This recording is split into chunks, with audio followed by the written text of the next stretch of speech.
sampai 21 Partai Persatuan Pembangunan akan melaksanakan muktamar yang ke-9. Sebagaimana ketentuan anggaran dasar rumah tangga bahwa muktamar itu setidaknya mempunyai 3 hal tugas pokok, yaitu mengevaluasi kinerja DPP selama 5 tahun ke belakang, yang itu nanti di dalam forum pertanggungjawaban. Kemudian yang kedua adalah penyusunan program 5 tahun ke depan, yang nanti di dalamnya juga ada berkaitan dengan keputusan rekomendasi partai, baik bersifat internal maupun eksternal. Dan yang terakhir ketiga, tentu muktamar ini sebagaimana partai-partai lain dengan sebutan apakah kongres, munas dan lain sebagainya, adalah suksesi kepemimpinan Dewan Pimpinan Pusat Partai. Oleh karena itu, di dalam muktamar 9 ini tentu 3 hal pokok itu yang akan menjadi bahasan para muktamirin.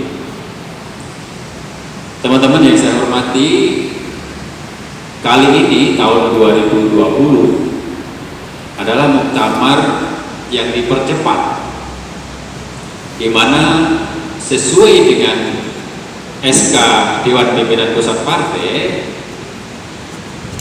mestinya muktamar itu dilakukan di 2021. Tetapi karena keputusan Mukernas 5, maka muktamar dipercepat setelah pelaksanaan pilkada.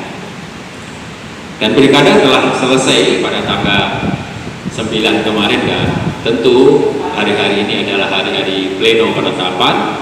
Maka Rapimnas tanggal 11 kemarin tetap memperkuat keputusan bahwa muktamar tetap dilaksanakan pada tanggal 18 sampai 21. Dari jumlah 1.260 muktamirin pemegang hak suara dipecah menjadi 10 zona, karena memang saran dari pihak yang berwenang berkaitan dengan COVID ini tidak boleh melebihi dari 200 orang.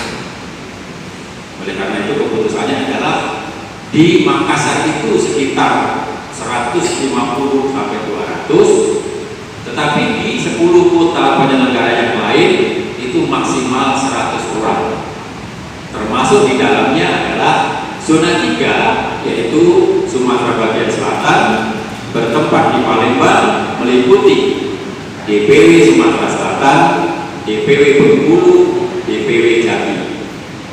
Rinciannya, suara pemegang suara DPW Sumatera Selatan 41 suara, DPW Bengkulu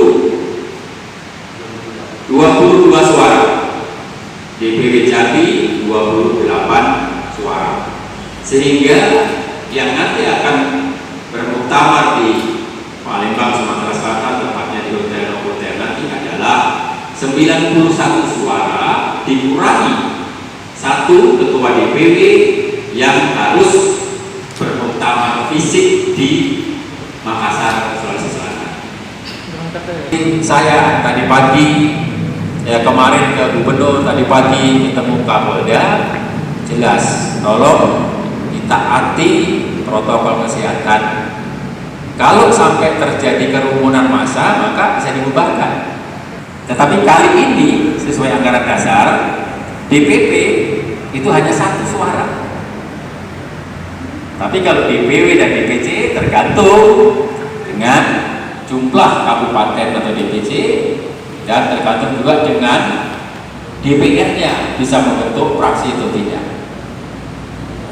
Saya ulangi, Sumatera Selatan tadi 41 itu bersumber dari 17 kabupaten kota, berarti 34 suara, tambah 1 DPW 2 berarti 36 suara, ditambah 5 kabupaten yang memiliki praksi penuh, itu mendapat tambahan satu namanya perimbangan, yaitu Oki, Rabu Mulih, Muara Enim, Lahat, Nogo Selatan, sehingga jumlah kita 41.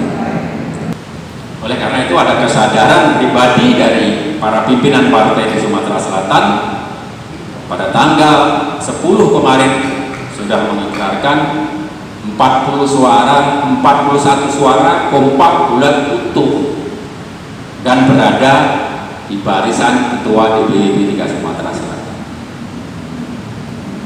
Sekarang saya sampaikan konstelasi di internal P3 di Jakarta kemarin sempat muncul ada 5 calon, yaitu Pak Mardiono, Pak Soeharto Monoarfa,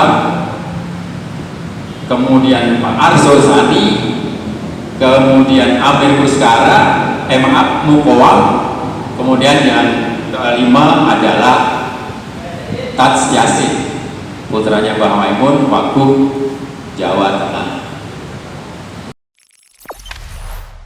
Jangan lupa subscribe, share, komen, dan like ya.